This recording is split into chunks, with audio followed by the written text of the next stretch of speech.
Peechi dam തുറന്നുവിട്ടതിൽ ജല authority ഉദ്യോഗസ്ഥർക്ക് ഗുരുതര വീഴ്ച എന്ന സബ് കളക്ടറുടെ അന്വേഷണ റിപ്പോർട്ട്. കുറഞ്ഞ സമയത്തിനുള്ളിൽ 72 ഇഞ്ചായി ഉയർത്തിയത് പുഴയിൽ ജലനിരപ്പ് ഉയരാൻ കാരണമായി. റൂൾ കർവ് പിന്നിട്ട് 3 ദിവസം കഴിഞ്ഞിട്ടും ഡാം തുറന്നില്ല എന്നും റിപ്പോർട്ടിൽ പരാമർശമുണ്ട്.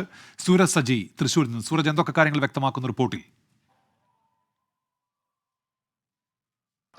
ഉന്മേഷ്, കഴിഞ്ഞ മാസം 26-ാം തീയതിയാണ് ഇതുപ്രകാരം പീച്ചി ഡാമിൽ നിന്ന് വെള്ളം തുറന്നുവിട്ടത്. പക്ഷേ ആ വെള്ളം തുറന്നുവിട്ടതിൽ അശാസ്ത്രീയതയുണ്ടെന്നും ആ അശാസ്ത്രീയത മണലിപ്പുഴയുടെ തീരത്ത് വലിയ രീതിയിൽ വീടുകളിൽ വെള്ളം കയറുന്നതിലേക്ക് നയിച്ചു എന്നുള്ളതുമാണ് ഇപ്പോൾ ഈ സബ് കളക്ടർ അന്വേഷണ റിപ്പോർട്ടിൽ പറയുന്നത്. ഈ വെള്ളം തുറന്നുവിട്ടതിന് ശേഷം വീടുകളിൽ വെള്ളം കയറിയതിനെ തുടർന്ന് ഈ കോൺഗ്രസ് നേതാവായിട്ടുള്ള ഷാജി കോണങ്കണ്ടത്ത് ഒരു പരാതി കളക്ടർക്ക് നൽകിയിരുന്നു. ഇത് പ്രകാരം സബ് കളക്ടറെ ചുമതലപ്പെടുത്തിക്കൊണ്ട് നടത്തിയ അന്വേഷണത്തിലാണ് ഇപ്പോൾ സുപ്രധാനമായ കണ്ടെത്തലുകൾ വന്നിരിക്കുന്നത്.